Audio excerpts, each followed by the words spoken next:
Hello and welcome back, friends. So in this video that we will be talking about immunity. So at very beginning itself, I would like to say something about immunity.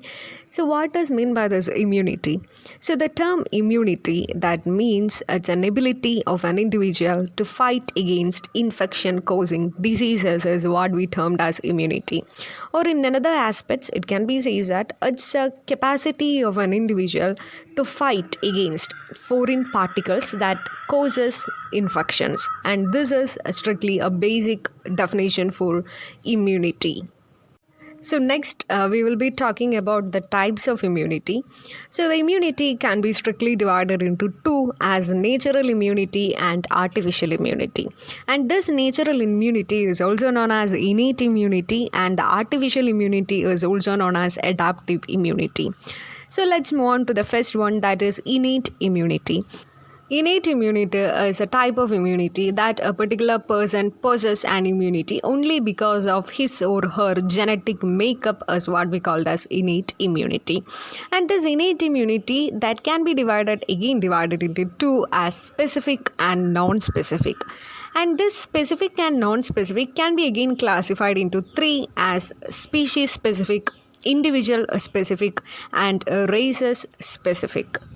Species specific immunity means the organisms that possessing certain immunity is only because of belonging to certain species is what we call as species immunity.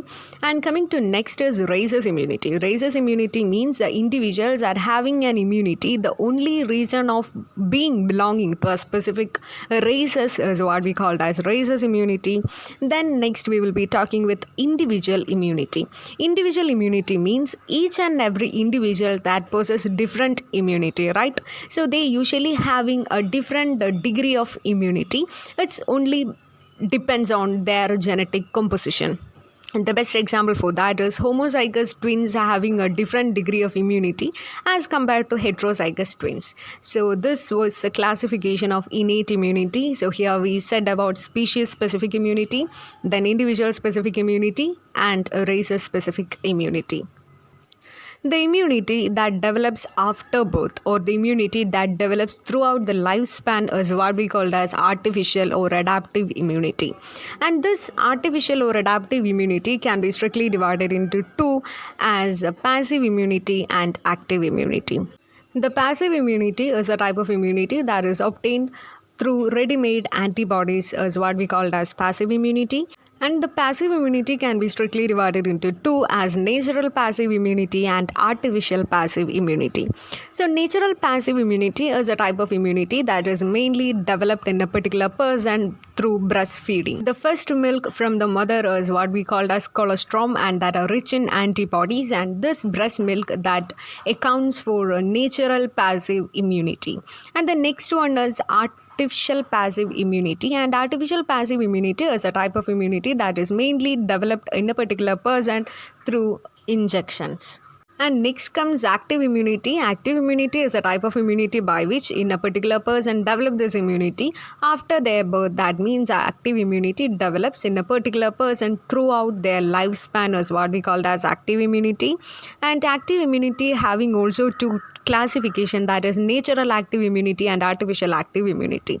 And natural active immunity means it's a type of immunity by which that is developed in a particular person after sick. Okay, that is what we call as natural active immunity. And coming to next is artificial active immunity is a type of immunity in which a particular person develops an immunity through vaccinations is what we called as artificial active immunity. So next let's discuss about the term immune response.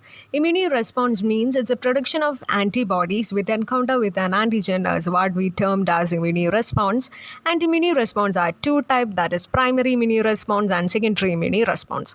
So primary immune response means if a particular antigen attacks a person's immune system for the first time is what we call as primary immune response. And if the same antigen attacks the same body for the second time is what we called as secondary immune response. And in primary immune response, IgM mediate the function, and in case of secondary immune response, IgG mediate the process. So this is about immune response. in this video that we discussed a very brief introduction regarding the immunity and its classification, and we discussed the term immune response. So I hope you enjoyed the video. Thanks for your watching. Please subscribe on my channel and smash the like button. So see you soon and have a great day, guys.